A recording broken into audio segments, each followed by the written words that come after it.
Welcome to another episode of the Yardcast. I'm your host, Bob Walters, and this week we're going to be taking a look at winter pruning. Now, winter pruning is the name given to the pruning that you do in February and early March that is going to help get your yard ready for the spring when things start blooming again.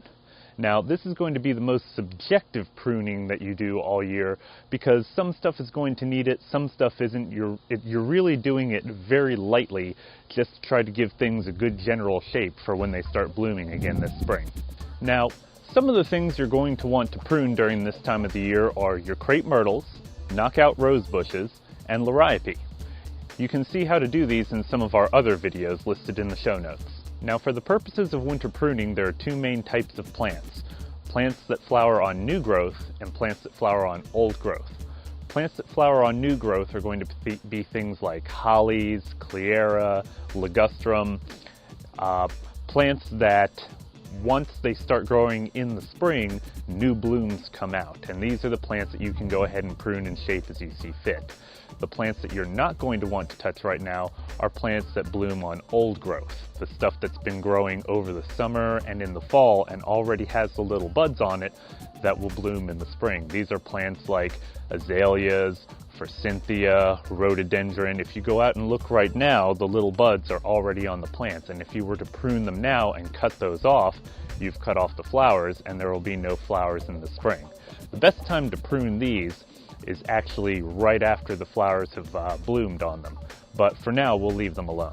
Now, the plants that you do want to prune this time of year, like your hollies and your ligustrum, you're probably going to do very lightly. They don't need to be pruned as harshly as you do in the summer or in the fall. Remember, they probably haven't grown all that much over the winter, and it's okay if they're a little shaggy. You know, you're mostly just trying to shape them by cutting the long shoots so that they're a nice general shape when they go ahead and start blooming. If you do need to severely prune something, if you have, say, a hedge that started to grow up a little bit under a window and you really need to cut it back, you're going to want to save that for the end of February to early March, right before it starts blooming. Now, this isn't a matter of whether or not it's going to hurt the plants, but the point is that when you cut something back so severely that it just looks like sticks, you don't want it to look like that for as long as possible. So you wait for the last possible minute, again, late February, early March, to cut it back, and then in a couple weeks it started blooming and growing out again. Now, this is also the time of year to prune the grasses. If you have, say, miscanthus, pampas grass, or even liriope. Once the spring comes around, the old growth dies flat on the ground and the new growth starts coming in. And to help clean it up, as you can see in our liriope pruning episode, all you have to do is come in with some scissors or some shears and cut off the old stuff. Now, the trick is you want to do this before the new growth starts coming in. If you wait until the new stuff comes in and then you accidentally cut that, there goes your new growth for the year.